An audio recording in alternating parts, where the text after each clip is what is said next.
اللہ اللہ اللہ اللہ۔ بسم اللہ الرحمن الرحیم۔ السلام علیکم ناظرین، پروگرام آج کے نالم میں میں ہوں مصباح اللہ صابر، آپ کے سوالات اور ان کے جوابات کے ساتھ۔ آج کے پروگرام میں جو سوال ہمیں موصول ہوئے وہ جواب سمیت آپ کے سامنے پیش کیے جا رہے ہیں۔ پہلا سوال جو ہمیں موصول ہوا ہے وہ یہ ہے کہ میراث کے اندر کوئی آدمی وصیت کرنا چاہ رہا ہے تو اپنی میراث کے والے سے جب وہ وصیت کرے گا تو وہ لمٹ کیا رکھے گا، وہ کتنی چیزوں کی یا کتنے مال کی وصیت کر سکتا ہے اور کتنے کی نہیں کر سکتا، اس کی وضاحت مطلوب ہے۔ یہ جو میراث کے والے سے سوال یہاں کیا گیا ہے، میراث کا جو معاملہ ہے یہ ایک ایسا مسئلہ ہے کہ جو عمومی طور پر تقریباً ہر آدمی کو پیش آ رہا ہوتا ہے، اور کوئی بھی آدمی جو ہے وہ بہت سارے لوگ ایسے ہوتے ہیں کہ جن کی میراث نہیں ہوتی، لیکن بڑا طبقہ ایسا ہے جو کچھ نہ کچھ مال ایسا رکھتے ہیں کہ جو میراث کے طور پر تقسیم ہو رہا ہوتا ہے اس کے مرنے کے بعد یا اس کی وفات کے بعد۔ مسئلہ بہت اہم ہے اور عمومی طور پر جو ہے لوگ کا سابقہ پیش آتا ہے اس لیے میں تھوڑی سی وضاحت کے ساتھ یہ آپ کے سامنے رکھوں گا۔ حضور نبی کریم صلی اللہ علیہ وسلم سے جو احکام ہمیں ملے ہیں اور قرآن مجید میں اللہ تعالیٰ نے جو احکام ہمیں عطا فرمائے ہیں، مختلف مقامات پر تذکرہ موجود ہے، لیکن جو سب سے زیادہ جس کی طرف رجوع کیا جاتا ہے اور جسے بیان کیا جاتا ہے اور جس حصے اللہ تعالیٰ نے مقرر فرمائے، سورہ نساء آیت نمبر 11، 12 اور اسی طرح جو ہے وہ سورہ نساء کی آخری جو آیت ہے، آیت کلالہ کے حوالے سے اسے پہچانا جاتا ہے، جس میں کلالہ کا تذکرہ کیا گیا ہے۔ یہ 3 آیات ہیں، اور بھی تذکرہ موجود ہے، اور حضور نبی کریم صلی اللہ علیہ وسلم کی سیرت آپ علیہ الصلوۃ والسلام کے بہت سارے فرامین موجود ہیں۔ میراث کے حوالے سے سب سے پہلا حکم یہ ہے کہ کسی بھی آدمی کی جو میراث ہے، جو اس کا مال ہے، اس کے مرنے کے بعد اس کے ایک حصہ، ایک طریقہ کار مقرر ہے، اور اس کے والدین ماں اور باپ الگ الگ، اس کی اولاد، اس کے بیٹے، اس کی بیٹیاں، اور پھر یہ کہ اگر کوئی کلالہ ہے تو اس کے جو عصبات ہیں، یا اگر کلالہ نہیں بھی ہے تو ذوی الفروض کو، یعنی وہ ذوی الفروض کہتے ہیں ان لوگوں کو کہ جن کے حصے قرآن نے مقرر کیے، یعنی فرض ہیں، وہ ذوی الفروض کہلاتے ہیں۔ ان سے ہٹ کر پھر جو ہے وہ عصبہ کہلائیں گے۔ تو ذوی الفروض کے بعد پھر جو اگر مال بچتا ہے تو عصبہ کو دیا جاتا ہے۔ اب اگر ذوی الفروض ہے لیکن میت نے وصیت کر دی ہے، اور وصیت جو ہے وہ نافذ ہوگی، ظاہر ہے، تو وصیت بھی پہلے پوری کی جائے گی، اس کے بعد تقسیم کار ہوگی۔ اس میں یہ ایک طریقہ کار جو شریعت نے ہمیں دیا ہے کہ جب کوئی آدمی انتقال کر جائے، کوئی خاتون انتقال کر جائے، تو اس کے مال میں سے سب سے پہلے اس کی تجہیز، تکفین اور اس کے پر جو قرض ہیں، جو اس نے کسی کو کچھ دینا ہے، وہ ادا کیا جائے گا۔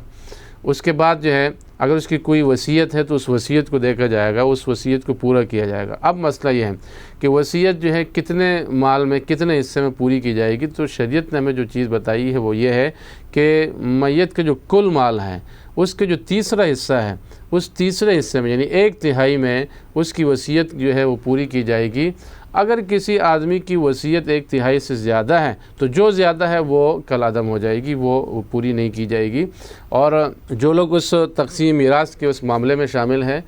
شرعاً ان کی یہ ذمہ داری بنتی ہے کہ وہ اس قسم کی جتنی بھی وصیت ہوگی وہ کل عدم کر دیں گے۔ شریعت کی طرف سے تو کل عدم ہے، وہ اس کا اطلاق یا اس کا نفاذ کریں گے۔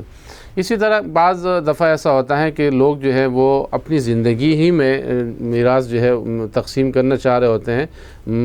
یہ سال ہر سال سے ہماری پریکٹس ہے، اور سینکڑوں جو ہے سوالات اس طرح ہیں کہ لوگوں نے کہا ہم اپنی میراث تقسیم کر رہے ہیں۔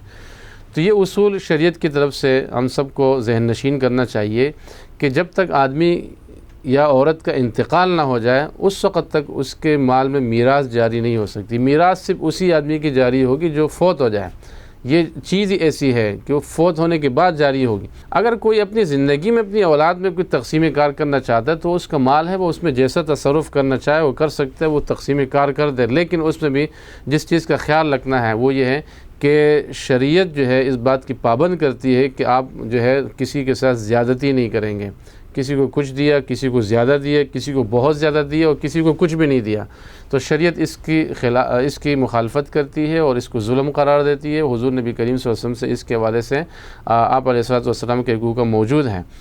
تو اس چیز کا بھی خیال رکھا جائے گا، اور یہ میراث نہیں ہوگی، یہ زندگی میں جو چیز دی جا رہی ہے وہ ہدیہ، یہ ہبہ اور جو ہے تصور کیجئے، یا اس کو ہم گفٹ کہہ سکتے ہیں، اس کو ہم تحفہ کہہ سکتے ہیں۔ جو آدمی میراث کے حوالے سے وصیت کر رہا ہے تو اس کی وصیت جو ہے اس کے تہائی مال میں تیسرے حصے میں نافذ کی جائے گی، اور اس سے زیادہ ہوگی تو وہ نافذ نہیں کی جائے گی۔ یہ وصیت کے اس ایک حکم جو آپ نے جو سوال میں پوچھا تھا اس کے حوالے سے جو ہے میں نے تفصیل آپ کے سامنے رکھی۔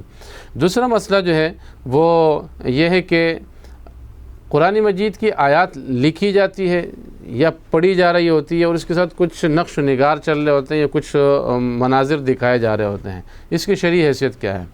اس میں آپ کو جو بھی آدمی، جو بھی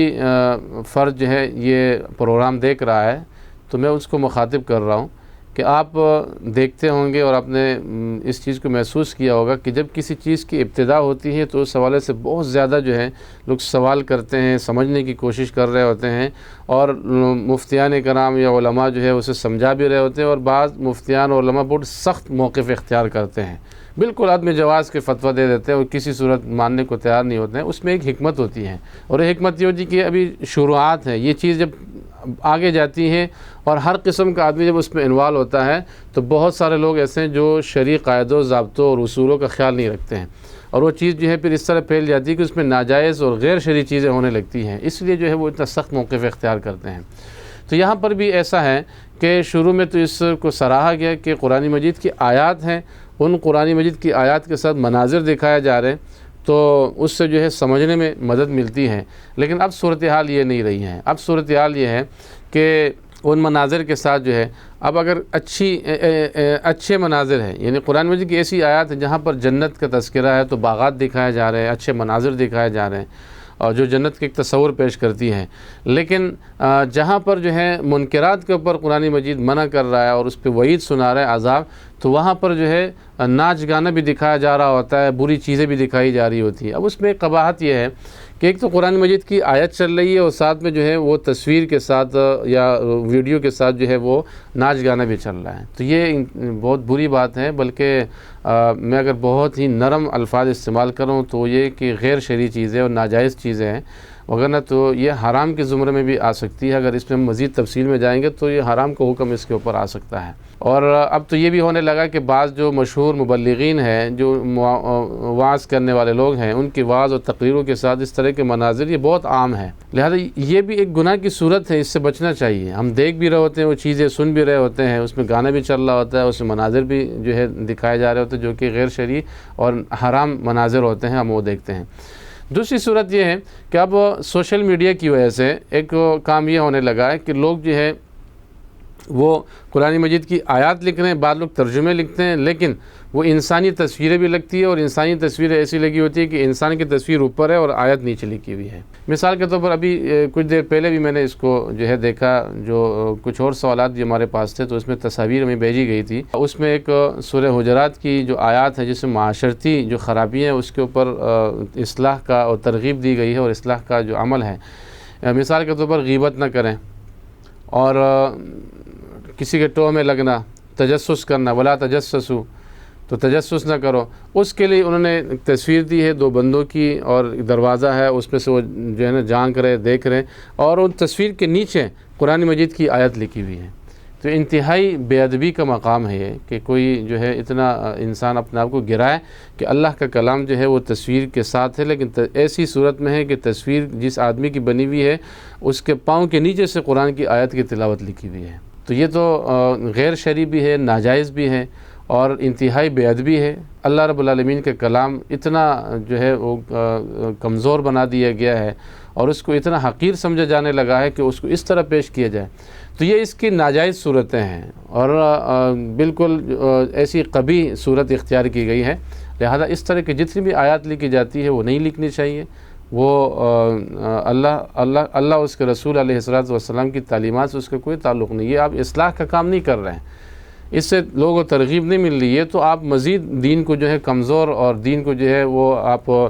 لوگوں کے سامنے جو ہے حقیر بنا کے پیش کر رہے ہیں۔ قرآن مجید کا اپنا مقام ہے، اللہ کا کلام ہے، اس کو مقدس طریقے سے جو ہے لوگوں کو سکھانا اور دکھانا چاہیے۔ یہ جو صورتیں میں نے ذکر کی، اس میں جو خراب چیزیں یا ناجائز صورتیں ہیں وہ میں نے آپ کے سامنے ذکر کر دی، اس کا تذکرہ بالکل وضاحت کے ساتھ کر دیا اور اس کا حکم بھی بتا دیا کہ یہ جو ہے حلال نہیں ہے، جائز نہیں ہے، اور یہ ادب سے اور آداب سے اس کا کوئی تعلق نہیں ہے۔ آج کے پروگرام میں یہ سوالات تھے جو جوابات سمیت آپ کے سامنے پیش کر دیے گئے۔ دیکھتے رہیے گا آج کے عالم مصباح اللہ صابر کے ساتھ۔ اللہ اللہ اللہ